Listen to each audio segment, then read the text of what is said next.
Welcome to all students. So last lecture we have started the unit number 2. Unit number 2 चं नाव काय आहे? Dielectric material. So we have to see the dielectric material. Dielectric material.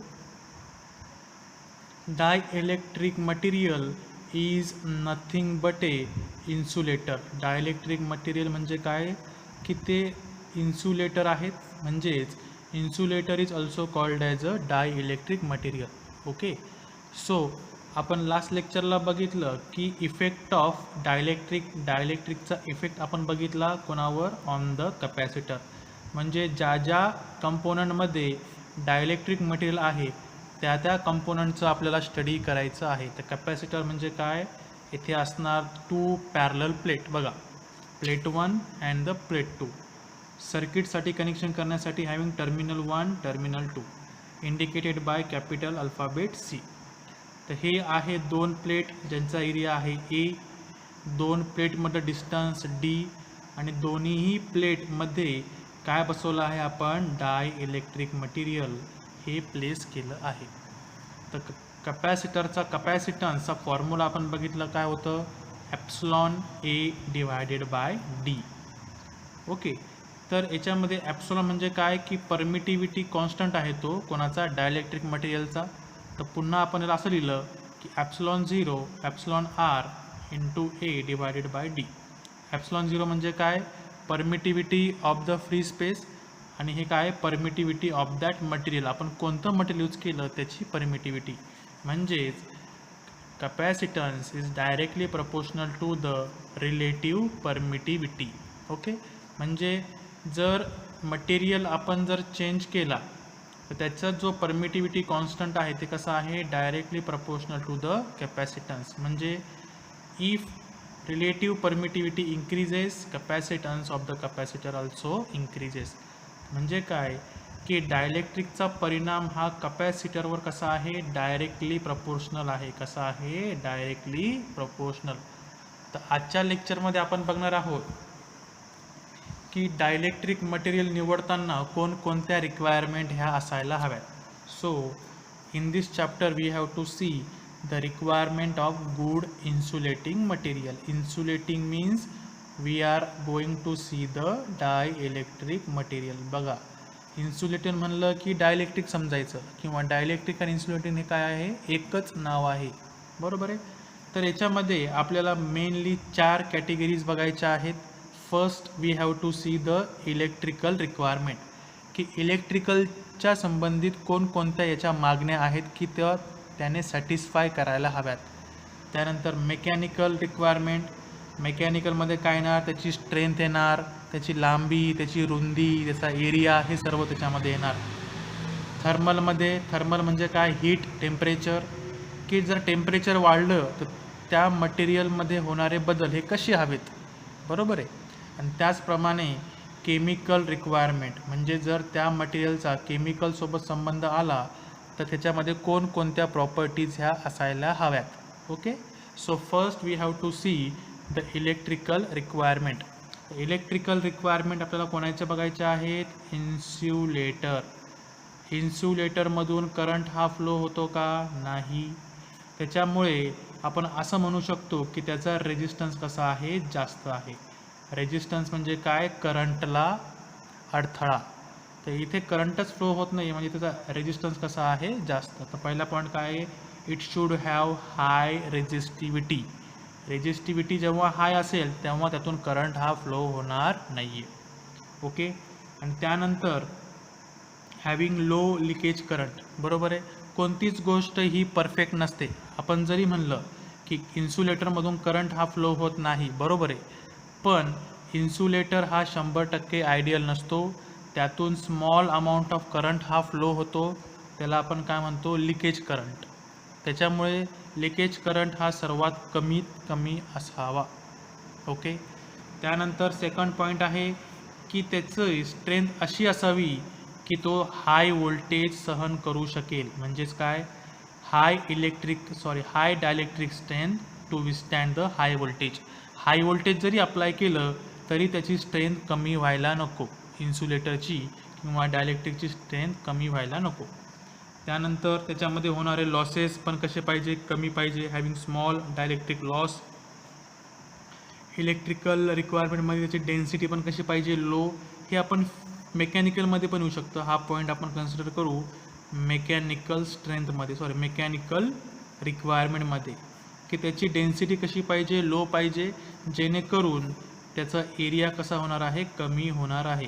तर आपल्या इलेक्ट्रॉनिक्समध्ये आपल्याला component असे design करायचे आहेत की त्यांचा एरिया कसा पाहिजे, ॲज लो ॲज पॉसिबल. जर इन्सुलेटिंग मटेरियल जर लिक्विड असेल तर त्याची विस्कॉसिटी कशी पाहिजे, युनिफॉर्म. म्हणजे जर आपण ऑइल यूज केलं तर एका भागामध्ये जास्त ऑइल, एका भागामध्ये कमी ऑइल, आणि त्यांची लेवल पण जर अनस्टेबल असेल तर त्यावेळेस त्याची इलेक्ट्रिकल रिक्वायरमेंट ह्या भेटणार नाही आहे. तर इलेक्ट्रिकल रिक्वायरमेंट किंवा त्याचं वर्किंग प्रॉपर होण्यासाठीची विस्कॉसिटी जी आहे, विस्कॉसिटी म्हणजे काय, सॉलिडिटी, की त्याचं सॉलिड नेचर हे युनिफॉर्म आहे का, एका ठिकाणी जास्त एका ठिकाणी कमी असं नको आहे.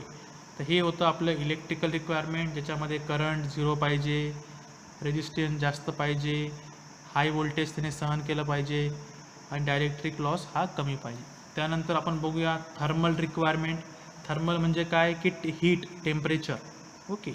सो याच्यामध्ये आपण बघितलं की जे इन्सुलेटिंग मटेरियलमध्ये आपण बघितलं की करंटच फ्लो होत नाही आहे, म्हणजे तो कंडक्टर हा नाही आहे, कंडक्टर ऑफ करंट हा नाही आहे. जर तो कंडक्टर ऑफ करंटच जर नसेल तर तो हीटचा पण कंडक्टर हा नसणार आहे. करेक्ट. तर पहिला पॉईंट आपण बघूया, a good thermal conductivity for the liquid and gaseous insulator. तर हे झालं आपलं सॉलिडसाठी. पण लिक्विड आणि जर गॅस जर असेल तर त्याच्यामध्ये तो काय ॲक्ट केला पाहिजे, as a good thermal conductor. आणि लिक्विड आणि गॅसियस जर इन्सुलेटर आपण यूज केले तर त्यांचा वापर कशासाठी होतो, it is use for the coolant. त्या टेम्परेचरचं जर त्या डिव्हाइसचं जर टेम्परेचर वाढलं तर त्याला कूल करण्याचं काम हे कोणी केलं पाहिजे, लिक्विड आणि गॅस. ओके. त्यानंतर आपण जर लिक्विड, सॉलिड आणि गॅस मटेरियल जर यूज केले इन्सुलेटर म्हणून, तर त्याचं थर्मल एक्सपान्शन जे आहे ते कसं पाहिजे, कमी पाहिजे, जेणेकरून कोणतंही नुकसान होणार नाही. थर्मल एक्सपान्शन म्हणजे काय, जर आपण त्याला हीट दिली, गरम केलं, तर तो मटेरियलची साईज वाढायला नको, तो एक्सपांड करायला नको. त्याच्यामुळे त्याचं एक्सपान्शन कसं पाहिजे, as low as possible. Temperature जरी वाढलं तरी त्याने स्वतःचं टेम्परेचर न वाढवता किंवा त्याला तो इग्नाईट न करता त्याने ते प्रॉपर वर्किंग करायला हवं. तर तिसरा पॉईंट काय आहे, इट शुड बी नॉन इग्निटेबल आणि सेल्फ एक्सटेन्शिवेबल. ओके. तर हा झाला तिसरा पॉईंट, ज्याच्यामध्ये याचा अर्थ काय झाला की इट शुड बी नॉट इग्निटेबल म्हणजे त्याने स्वतःला फायर कॅच करायला नको. येथे जरी टेम्परेचर वाढलं तर त्या मटेरियलमध्ये आग लागायला नको. आग जरी लागत असेल तर त्यांनी स्वतः ती विझवायला हवी. त्याला आपण काय म्हणलं, सेल्फ एक्सटेंग्युशेबल. ओके.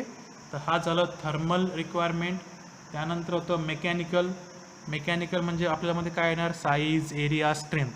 त्याच्यामध्ये मेकॅनिकल रिक्वायरमेंट काय येणार की त्याची स्ट्रेंथ कशी पाहिजे, चांगली पाहिजे, आणि जेणेकरून त्याला कोणत्याही व्हायब्रेशनचा त्याच्यावर परिणाम होणार नाही, और त्याने व्हायब्रेशन ते सहन केले पाहिजे. त्यानंतर it should be a good heat conducting properties. Mechanical requirement अजून एक पॉईंट येणार की त्याचा एरिया कसा पाहिजे, as low as possible. Length पण कशी पाहिजे, ॲज लो ॲज पॉसिबल. तर एरिया पण तुम्ही सांगू शकता आणि लेंथ पण. पुढचा पॉईंट जो आहे तो आहे केमिकल रिक्वायरमेंट. तर केमिकल रिक्वायरमेंटमध्ये आपण पहिला पॉईंट बघू की insulator should be resistant to the oil, liquid, gas, acids आणि अल्कलीज. जे मटेरियल आपण यूज केलं आहे त्यावर ऑइलचा, गॅसचा, ॲसिडचा किंवा अल्कलीज मटेरियलचा कोणताही परिणाम व्हायला नको. Point number 1. पॉईंट नंबर 2 काय म्हणतो, it should not get deteriorate due to contact with any chemical or metal. केमिकलसोबत जर त्याचा कॉन्टॅक्ट आला त्याची क्वालिटी ही रेड्यूस व्हायला नको. डेटोरेटचा अर्थ काय होतो? रेड्यूस होणे. तर केमिकलसोबत जरी त्याचा कॉन्टॅक्ट झाला, त्याची physical properties, chemical electrical properties ह्या रेड्यूस व्हायला नकोत. त्यानंतर it should not absorb water or water, इथं काय येणार? It should not absorb water as a water to reduce insulation resistance as well as dielectric strength. त्याच्यामध्ये सांगायचं काय आहे की त्याने वॉटर क्वांटिटी किंवा लिक्विड क्वांटिटी ह्या ॲब्झॉर्ब करायला नको, जेणेकरून त्याचं इन्सुलेशन रेजिस्टन्स हे कमी होईल. तर हे झालं आपलं की वेगवेगळ्या requirement while selecting the insulator. Good insulator कधी भेटेल? जेव्हा त्याची रेजिस्टिव्हिटी हाय आहे, लो लिकेज करंट आहे. गुड इन्सुलेटर मटेरियल कधी भेटेल? जेव्हा तो काय आहे? नॉन इग्निशिबल. गुड इन्सुलेटिंग मटेरियल कधी भेटेल? जेव्हा त्याची स्ट्रेंथ चांगली आहे आणि त्याच्यावर व्हायब्रेशनचा परिणाम होत नाही आहे. गुड इन्सुलेटर आपल्याला कधी भेटेल? जेव्हा त्याचा कॉन्टॅक्ट केमिकलसोबत जरी झाला असेल तरी त्याची क्वालिटी ही कमी व्हायला नको. तर हे झालं आपल्या electrical requirement, thermal requirement, mechanical requirement and the chemical requirement. तर नेक्स्ट चॅप्टरला आपण बघूयात वेगवेगळे इन्सुलेटिंग मटेरियल कोणकोणते आहेत. तर कोणते आहे? ग्लास, मायका, रबर, वूड, पॉलिथिन, हे सर्व कोणाचे एक्झाम्पल आहे? इन्सुलेटिंग मटेरियलचे. ते आपण नेक्स्ट लेक्चरला बघूयात. Okay, thank you.